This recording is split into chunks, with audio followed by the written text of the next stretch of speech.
I have my coffee. I'm like still pretty jet lagged from Korea, so it's four o'clock coffee. Oh yeah, we have to talk about Korea. Yeah, we just got back Monday, last Monday. So Wow. I feel like finally somewhat normal now. I've like caught up on sleep and stuff, so I feel a little bit better today, but I've had a lot of schoolwork to do this week, so I've been kind of just Mm. inside all day doing that. It's Um, one of those days. yeah, it's pretty disgusting out, so Yeah. I know we haven't like talked very much in depth about like our experience with ballet and things like that, but I have Mhm. been lucky enough to meet you like, I don't know, 3 times maybe. Yeah, yeah. You're one of the nicest people I've ever met. Um, gave me tickets to Romeo and Juliet, which was like the best experience ever. I wouldn't have been able to go if it wasn't for you. I'm so happy you went. Thank you so much. I've gotten to see you perform a couple times. You're amazing. Thank And you. this is so weird, but I was thinking about it and I'm pretty sure before I ever talked to you, I think like your mom and I became internet Yeah, friends. I think you guys were like DMing before we were Yeah. talking, which is so funny. She's my biggest fan, so I'm lucky. Can you tell me a little bit about your earliest memories of ballet and what made you want to? I know you might not necessarily have known that you wanted to do this professionally when you were young, but what Yeah. made you want to kind of want to give it a try? Um, well, I initially took my first ballet class when I was about 3 years old, at my local dance studio in Westport, Connecticut. But at that time, I actually hated ballet because I have this vivid memory of our teacher making us do turns across the floor and I didn't know how to spot yet. So I got super dizzy and I remember crying and like leaving the class and running to my mom and saying that I don't want to do ballet anymore. I'm too dizzy. And I didn't like the music. I was bored. So then after that, my mom ended up putting me in jazz and hip hop and tap classes at the YMCA in Connecticut. My sister, I have an older sister, she's 3 years older than me. She continued to do ballet while I did the other forms of dance. Um, so my first memory of actually liking ballet was when I saw my sister do Clara in the school Nutcracker, and I Oh, saw her in the pretty costumes and in point shoes, and I something about those costumes and dancing on your toes. I wanted to do it too because I think because I liked a challenge and I also wanted to always be like my older sister. So I was like, Mom, I want to take ballet classes. So she put me in ballet class and that was around 7 years old. And I ended up sticking with it, I guess.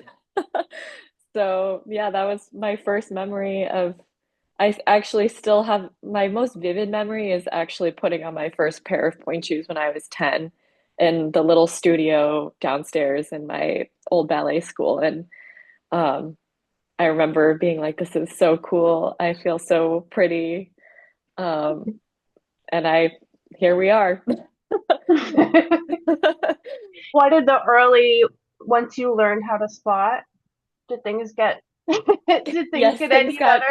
things got way easier and I like to I still like to get ahead of myself, but when I was little I like to do things that were really challenging even though maybe my body wasn't ready for it, but I just like I wanted to be the best. So I worked really, really hard and my teachers saw potential in me. So they really like nurtured me until I went off to go to school, ballet school in New York. What were your teachers like? I had amazing teachers at my old studio. Both of them were former ABT dancers, so I kind of got Oh, introduced to ABT at a very young age.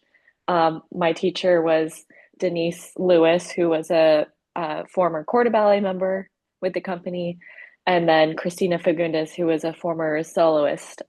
Both of them were in the years of Baryshnikov, and then Kevin later on, Kevin McKenzie. So the technique, my teacher Christina was like when I was a little bit older, she was my teacher. But both of them were amazing and they were really supportive, and they both were the ones to say she should go to a school in New York, instead of staying in this little school in Connecticut because she has the potential to join ABT possibly one day. Is that how you learned about the intensive? Yeah, they were like, you should try the intensives first, and then they can see you, and maybe you'll get accepted to the school. So there's actually a funny story about that. So I did the Young Dancer summer program when I was 11 or 12. And that's when the Jacqueline Kennedy Onassis School of ABT was just starting. And Franco De Vita, the director at the time, he loved me. And I guess he invited me to go to the school, but my mom never opened the letter.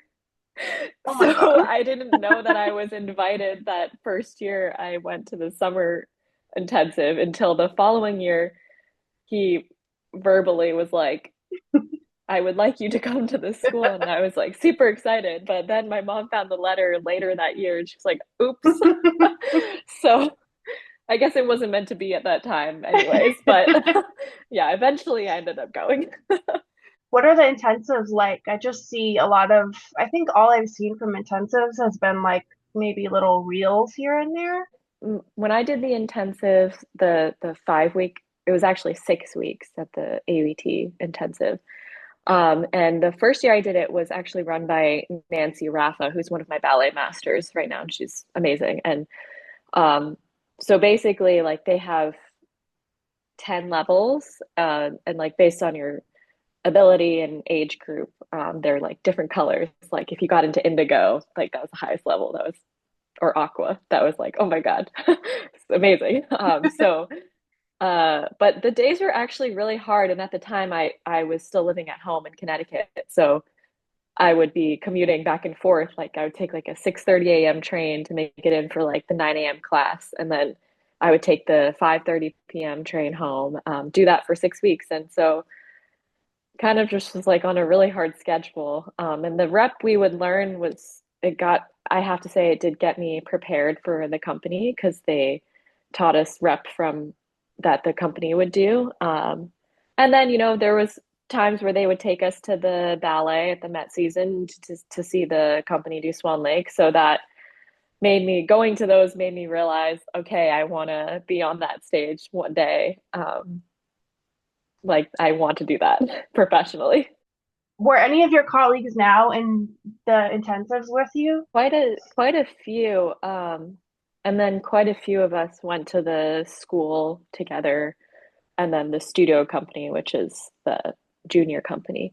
Um, Only a couple of them right now are in the company still. A lot of them have gone off to other companies, but the majority of the people in ABT has done at least one summer intensive at ABT. It just I have been at ABT for a long time, so a lot of them went after me, or some of them went before me, in the summer intensive. So we didn't like go at the same time. But a lot of the dancers were discovered from the summer intensives.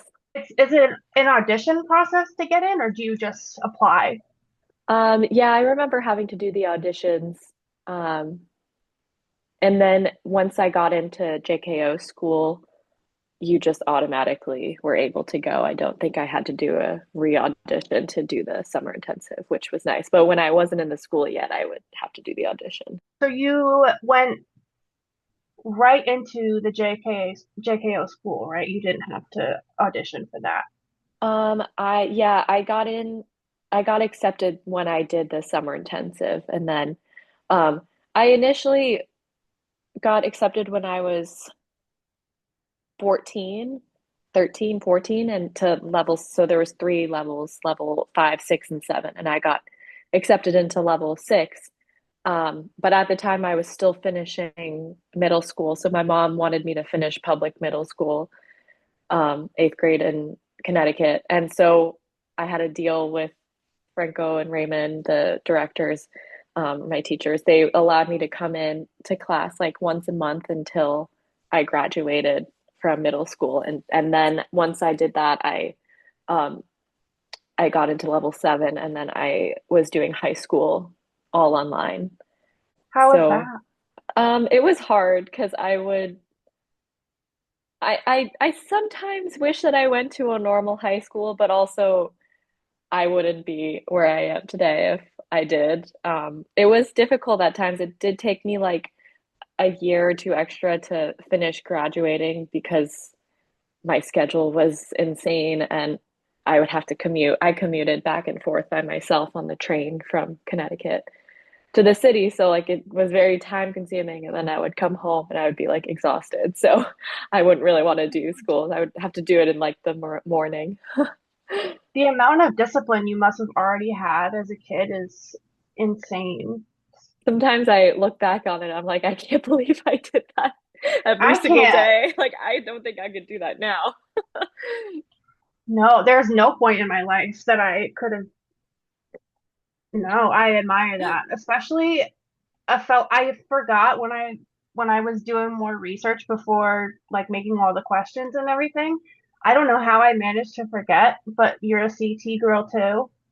Yeah. And um I remember I would go in a lot to the city as a kid, but like always with parents. And even then, Yeah, I found it terrifying, just like so I know. I mean, I think New about York. that. I think about it when I commute to ballet every day, and I go through Union Square to get to our studios, and I cannot believe little 12-year-old Paulina was doing this by herself every No, I day was gonna ask, how did with you, just like how?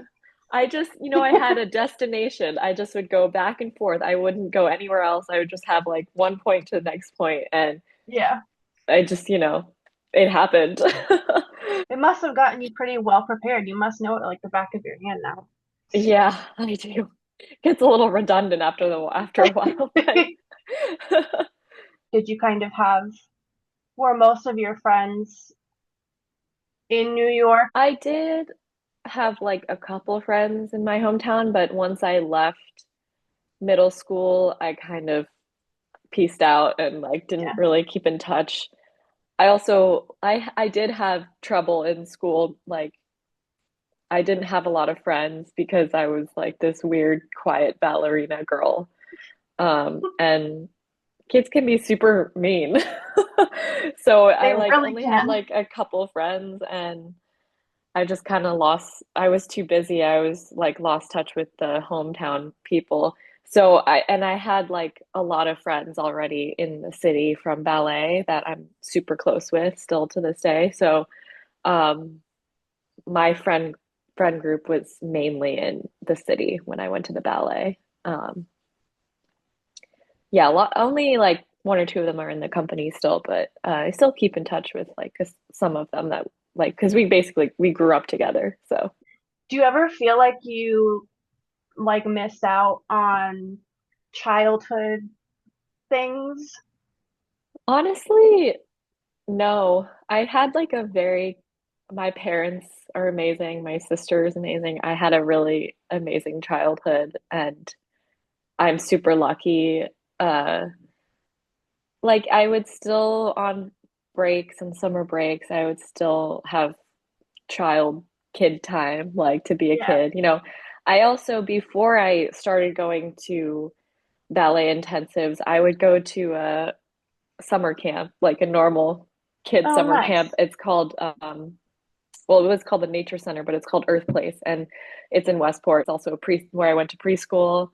So I was Cool. outside a lot as a kid.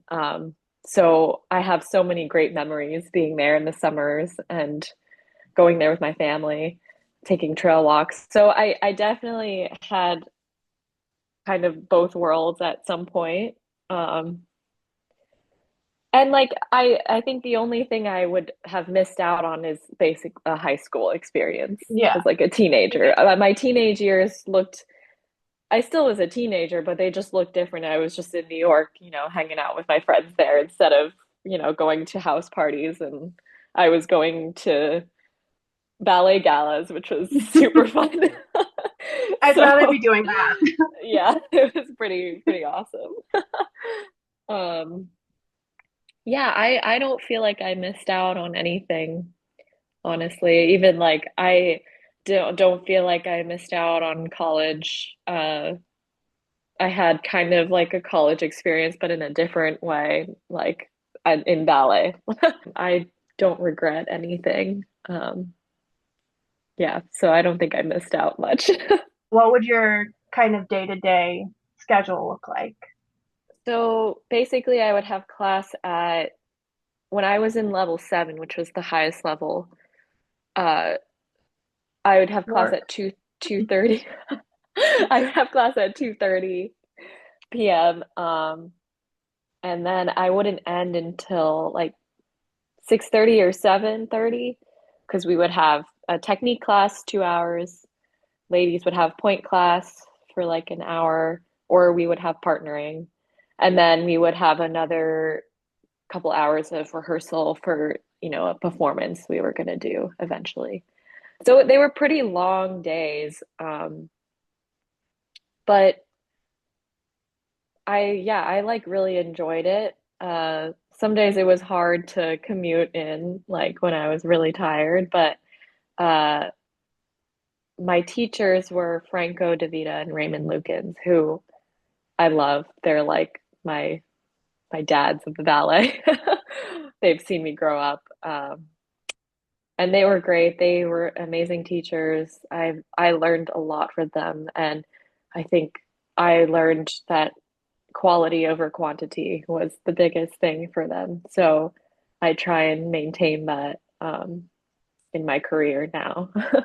How long is the schooling period? Is it like a Um, usually it's like a 4 year? it really depends. Like some kids that lived in the city and started at level five, they would do like it depended. You could do like 2 years in one level or 1 year. I moved pretty quickly. I was lucky. I like had 1 year in level seven, and then they accepted me to ABT two, which doesn't exist any. It's basically a studio company, but it was Okay. under the direction of Wes Chapman, and so I got it. He accepted me into ABT two, but then a couple months later he left. So then they did ABT. They changed it to ABT Studio Company. So I would just go to Studio Company instead. But I got super lucky. I was like there for like a year in a year and a half in the school before I got into Studio Company. But it depended. Like you could do 2 years. But I think Kevin McKenzie, like the director of the company at the time, really liked me. So he moved me up pretty quickly, which was awesome. I got super lucky. The studio company, that's different from an apprenticeship, right? Yes, so studio company is basically you still have, more technique class, point class. It's just like a full day schedule. You perform more, you learn more of the rep of the company to it basically prepares you to enter either ABT or another company. Um, and then following that, you could be offered an apprenticeship with the company if you're ready. I was in studio company for a year or like half a year, but technically like a month before they hired me to be an apprentice for Alexei Ratmansky's Nutcracker. That was the year, it was like 2011, 2012 when we were at Brooklyn Academy of Music. So we did 3 weeks there and um, they needed a lot of girls to do Snow and Flowers, and there was a lot of girls injured or leaving. So timing wise, it like worked out perfectly for me that they hired me for apprentice. So I was doing both studio company and company at the same time at one point. Like Oh, wow. I would be running up and down the stairs at 890, like third floor, La Bayadere Shays, and then I would go upstairs to do Napoli with studio company. So it was actually that was probably the most exhausting thing ever, but That I sounds exhausting. I was young. I didn't really think about it. What was it like finding out that you were going to be an apprentice? I was so happy and like my dream came true. Um, so I didn't know if they were gonna continue to hire me. They were hiring me like contract for like specifically for Nutcracker, and then they would see if they needed me again. And then I remember the day we were at BAM and Victor Barbie, who was the assistant artistic director, he took me aside and was like, "We're gonna need you for La Bayadere in DC, so we're hiring you again." And then they just kept hiring me and until I think I joined the corps. I was a corps de ballet member that May. So I got really lucky at that such a young age, but I can pick up choreography really quickly. So I think that was the biggest thing for them because there's the time thing with rehearsals and ABT. We have like no time to rehearse anything. So you Yeah. have to be really fast. So yeah, I'm really lucky that they gave me a contract when I was 16. From apprentice to the core, what did you find the biggest differences to be? Um, being a apprentice, you're kind of still in the learning phase of, especially for a core lady, like how to stay in line. Um, apprenticing is like you learn the choreography that you'll do for like many, many years. And Mm, then as a core member, it's like a little bit more responsibility and people expect you to know what you're doing already.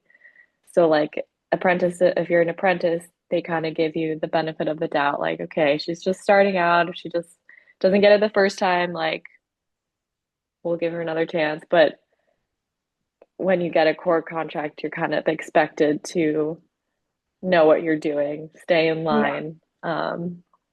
I've been told when I joined the amount of times I've been yelled at to stay in line, like even though I was in line. But I guess when you get a core contract, you gain a little bit more respect too from the other people in the company. So I think it's just like apprentices, being an apprentice is a learning curve.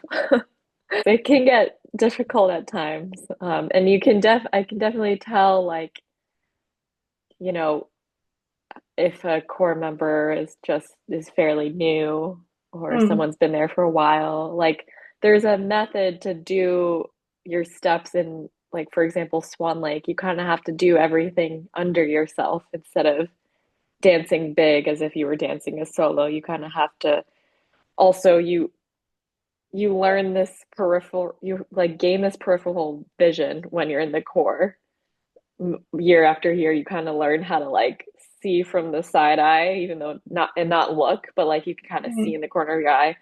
And that for me took the longest to like figure out because you can't look. You have to just like kind of feel it. You have to just like when you get into the core, years go by, you'll learn how to feel like the people around you instead of you gain spatial awareness, if yeah. anything. Yeah. So how long were you in the core before you were at Boston Ballet for a bit? I think I was in the core at ABT for about 8 years, maybe 8 or 9 years. Okay. Um, yeah, so a very long time. Yeah. The reason why I wanted to go to Boston Ballet, I think it's just, I guess I was kind of going through growing pains at the time at ABT and I wanted to do more. Yeah. And they didn't see me as like a contemporary dancer, and I didn't really get the opportunity to learn many neoclassical roles. And I also wanted to do more challenging roles. And I just felt like I was kind of at going like this at that time at ABT. So I had a friend at Boston Ballet, and I went to go take class, and then Nico Neeson offered me a contract. Um, and I just felt like at the time I needed a change of scenery also. So I took it and it was a great decision. Kevin McKenzie was super supportive and was like, the door is always open if you decide to come back. So that was great to know in the back of my mind. But I'm really glad I went to Boston because I got to do the neoclassical contemporary stuff, and I also got to do Myrta and Giselle, which was amazing. I got to do Forsyth, Killian, things that I probably wouldn't have gotten a chance to do at ABT at the time. Yeah, And I feel like the environment at Boston was a lot. ABTs were all super talented, but the environment is very relaxed. And I felt myself starting to get a little comfortable and lazy, and I didn't want that to happen. So Boston Ballet's environment was very like very, very disciplined. If you didn't show up to class and or if you didn't take full class, people would ask, "Are you okay? Are you sick?" Like, so I had to take full class every day, and I think that really helped me improve my technique, and just kind of gain back my, I guess you could say, not my love for ballet, but like my motivation to improve, yeah. because I was being challenged with the rep I was given there. So I did that for a few years and it was great, but I always had a feeling I would go back to ABT, because it's my home and like Yeah. I kind of just had a feeling it wouldn't be a goodbye. It was a great experience and I made a lot of friends there. And Boston is a great city. It's smaller than New York for sure, and it was a Yeah. change of pace, but I actually kind of enjoyed it. Um, yeah, I honestly had a great time. The core parts that you were doing, did you find any that you kind of clung on to? I was my last performance or role that I did before I left to go to Boston. In Alexei Ratmansky's Sleeping Beauty, I did Sapphire Jewel. And for some reason, like that role specifically, I felt like it was made for me. Um, like it had Onassis in it, which I was my forte, and Mhm. I love Ramansky's choreography. I feel like it suits my body and my dancing really well. Um, so yeah, I feel like that ballet I danced a lot in his Sleeping Beauty, which so that kind of I have really great memories from that ballet. Um, Corps de ballet parts, I mean, Swan Lake is always like the best core role you could, Classic. if you're gonna be in the core, like do core swans. It's really Yeah. hard, but it's magical at the end. Um, Ballets that I just generally enjoy doing is Manon. I love the more emotional ballets, and I love watching those pas de deux, and I love being Mhm. one of the characters in it. So I think that Manon's probably my favorite ballet to like be a part of. Uh, Yeah. Hopefully we do it again soon. I really hope so. It's become like over the past year, it beat out Giselle, I think, as my favorite, and I just Yeah. need to see it now. And I feel like ABT is probably the only Yeah. It's making its nearby chance. rotation. I mean, it's making its rotation around the companies, so I have a feeling we might be next. Hopefully. I Yeah. hope so. Yeah. What year into your time at ABT did the leadership change happen? So when I returned to ABT after Boston Ballet, I was at Kevin's last year, of being director until he passed it over to Susan Jaffe. Um, there was definitely like a change. You could feel the change of like directorship and like the rep that we're doing, and she's trying to bring in newer choreographers, which is awesome. And she's still getting to know all of us as dancers. Um, yeah, I was so used to having Kevin. So it was like kind of sad to see him go because he was like also like my ballet dad. He's seen me grow Yeah. up. since I was like 10, and he's the one that like nurtured me to become a dancer in the main company. I've also worked with Susan Jaffe a lot. When I was in studio company, she actually choreographed a pas de deux on me. So I she knows me as a dancer and an artist. So that's why I did know that she was gonna become director when I rejoined. So that's why I was like, okay, I'm gonna come back because I really like who's gonna take over. Um, but yeah, I like her. She's a great coach, so I like working with her one on one, especially.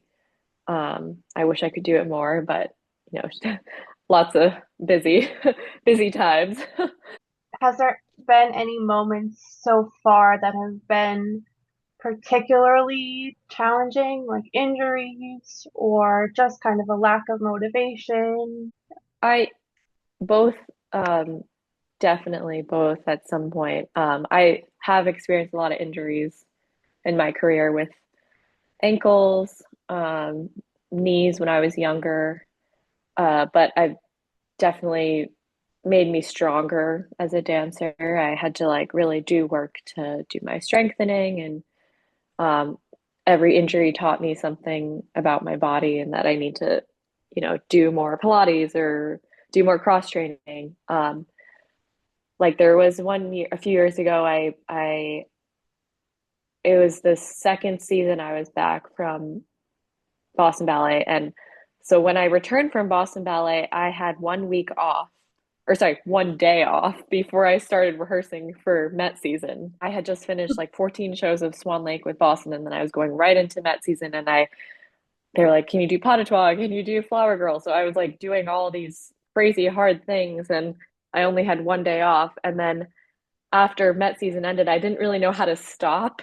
Like I didn't know how to, I wasn't giving myself a break. So, I kind of felt like my foot was hurting, but I was like, whatever, it'll be fine. And I ended up fracturing it the beginning of the fall, that following fall season. So I kind of learned my lesson to chill out when I'm hurting, when something's bothering me. But that was really tough. That fractured my foot. It was my fifth metatarsal. So I was in a cast. I had to rehab for a long time. So I pushed through, and like I'm really proud of myself, but that was being injured is never fun, and it was really hard because I like missed an opportunity to do a role, but things always come around. So that was probably one of the most challenging injuries I've had. Um, Recently, like I been feeling a slight, like I'm gonna be totally transparent, like a Yeah, slight lack of motivation just because I feel like there's so much emphasis now in the ballet world with tricks and how many pirouettes you can do, and there's yeah, not enough emphasis on like emotion anymore or artistry, and like at least to have both.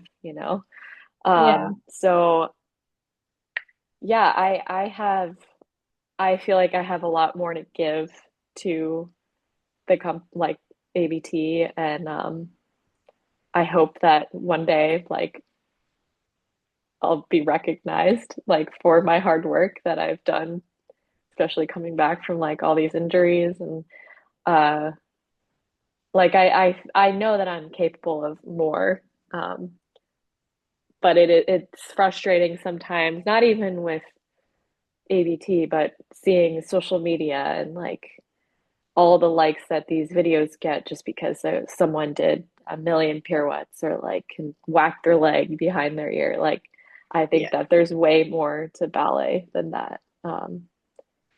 And it can be deceiving sometimes. Sometimes people can do all these things, but then when you watch them on stage, like things don't connect. So, um, yeah, it's hard to, I'm trying to just dance, for myself and enjoy ballet while I have it before I retire.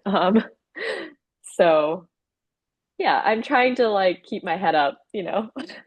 I got to see a recording of you dancing Giselle, which was so beautiful. I'm pretty sure I cried. Oh, thank you. Um, I think you and your mom told me a little bit about how you were coached for Yeah, that I role. was. Yeah, by Ziamara Reyes and Renat Imaev, who Ziamara was a ex-principal dancer with ABT, and both of them um, basically were my mentors at the time. So they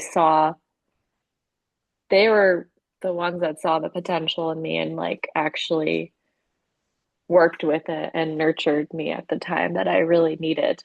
So I was really sad when they left, but I'm really grateful that they saw that in me and coached me for like free and like did all these things. So I got really lucky.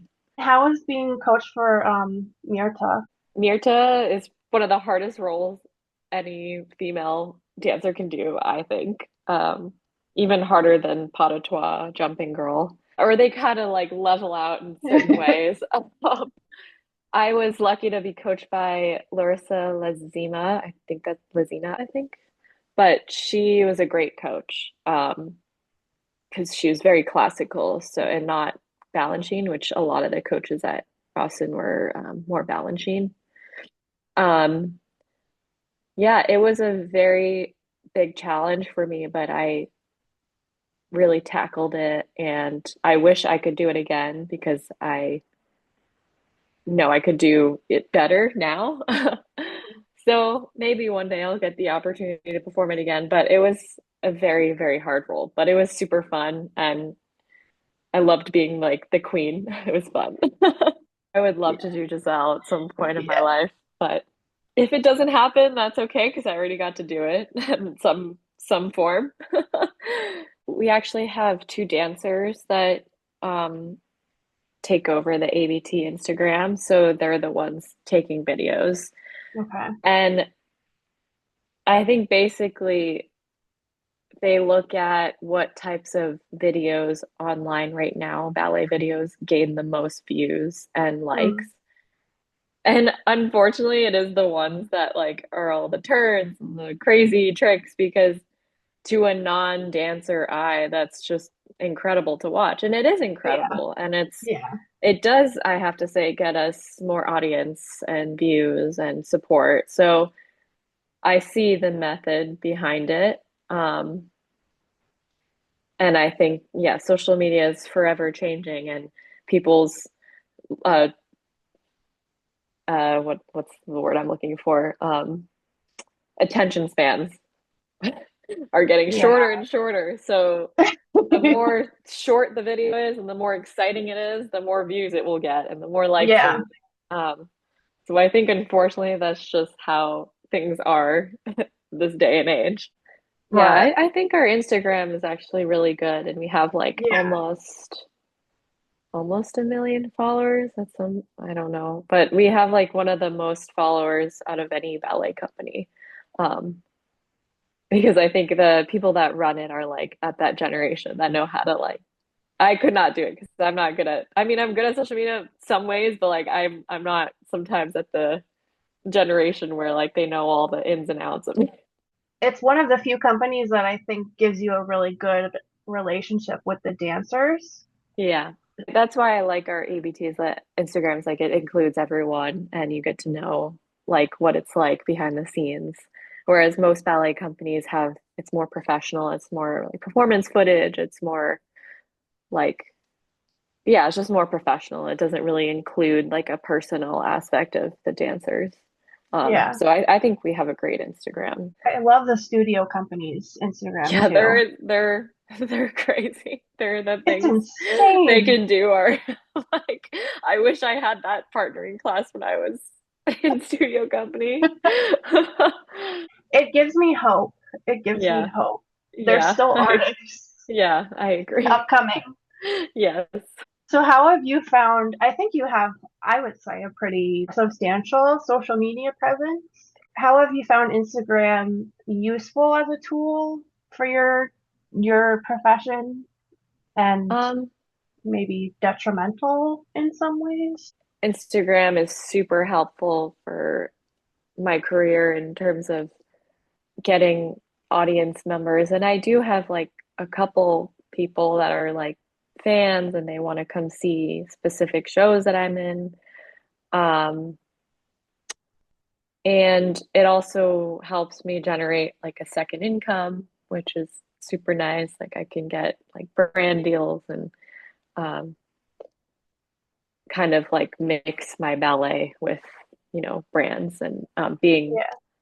a ballet dancer in ABT also helps a lot. Yeah, it also is just a way for me to express myself and, I like posting dance videos. It makes me feel good. Like it's just fun for me to like have another outlet. It definitely is detrimental some ways where I see videos of like someone that's better than me and I get really hard. I'm always hard on myself and I get very hard on myself when I see certain things on social media like I feel like I'm not where I should be or but I always like have to take that with a grain of salt and just know that I'm where I am is where I'm supposed to be at this moment and not let outside sources affect how I feel about myself or my dancing. So I kind of have to kind of put blinders on with social media sometimes. There are always going to be people that are mean or write hurtful things on the internet. So um, I just take those comments if I ever get them, which is very rare, but like if it ever happens, I just think to myself, well, that person has nothing else better to do with their lives. Like I've worked really hard to get to where I am and I don't know what they're doing, but definitely not what I'm doing. So, Exactly. yeah. So I mean, social media can be very hard but it's also a great thing to promote yourself when maybe your company's not promoting you. So you always have the ability to do it on your own, which I think is a great tool to have. I know Yeah. you have some competition experience. Yeah, that was when I was like 12 I was with my old ballet school. Um, I it was a good experience for me. It was terrifying because like I had never done anything like that before or been on a big stage like that by myself.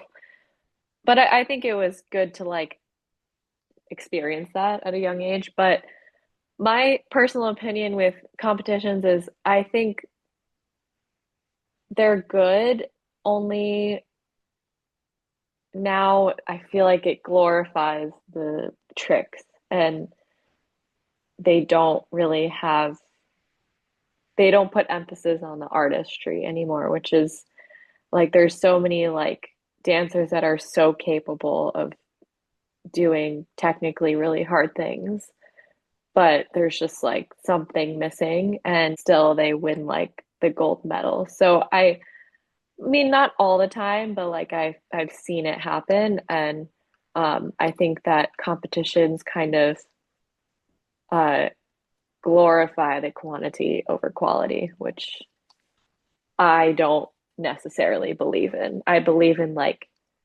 cleanliness of like doing something correctly, but I just think competitions kind of don't focus on that anymore. I'm not, if I like had a student who wanted to do a competition, I would want them to do it for the reason of just being getting the experience to be on stage by themselves. Um, Not really for the sense of let me show them how many turns I can do or like how high I can jump. Like, of course that would be awesome, but I want them to like just enjoy themselves instead of worrying about like turns and whatever. But that's just my idea of competitions. I know some people might disagree with me, but I think that's the healthiest way of looking yeah, at it. And yeah. I feel like also they put a lot of pressure, unnecessary pressure on a young dancer, and it's just so stressful as a kid. Like it was even stressful for me it was very overwhelming. And like, I don't know, some people just put so much pressure on these children to do these things on stage and like I just don't think it makes ballet fun anymore, at that no, age. Um, I would want my student to dance because they love to dance. And I know that is the case for a lot of people who do the competitions, but I know there's some instances where I'm sure the child feels like super pressured um, to succeed just in like a 2 minute variation. It's like their whole life depends on it, which Yeah, don't think that should be the mindset at all. There's way more to ballet than a competition. so much Yeah. more. So outside of ballet, I know I've seen videos of you singing and playing guitar, and I've Yeah. seen your artwork and your clothing. Yeah. What else kind of keeps you fulfilled outside of ballet? Um, yeah, I love just like making things. Like I crochet a lot. I love making jewelry. I at some point maybe want to start my own brand. It's like I have a lot of ideas and I just need to like put them all together. But yeah, I love playing guitar. Guitar was actually in between my quitting ballet when I was little and then starting again. Guitar was actually my passion, and I thought that I was gonna go to like Juilliard. I thought I was gonna be like a musician, and then I fell in love with ballet instead. But I'm so glad to have it in my back pocket just because it's a fun talent to have. Yeah, I love to draw. Um, I'm just like I like making things, I guess. And I also do love teaching ballet. Like I love coaching, and I definitely want to do that in the future when I retire, because I think I have a lot to give after like being in a company at such a young age. Um, I feel like I have the ability to like really guide a young dancer who wants to have this life, um, because I can teach them that it takes like a lot of sacrifice and they have to understand how much sacrifice it is and how to be disciplined in a company and being in the core for so long, like how to manage time through that. Um, and again, I would love to teach students more artistry in the next generation, and that ballet isn't about all the tricks. It's also you can do the tricks, but at least have some feeling to it and emotions and acting is I think what separates a true principal dancer from, just a corps de ballet member or just what I guess what separates a principal dancer from another dancer is their combination of technical ability, but also having that emotion and ability to immerse themselves into a character. So on stage or from the audience, you're watching, for example, like Menon, you're watching Menon and you're not watching this person as Hmm, Menon, if that makes yeah, sense. So I would love to like teach the next generation about having artistry um, on top of, technique.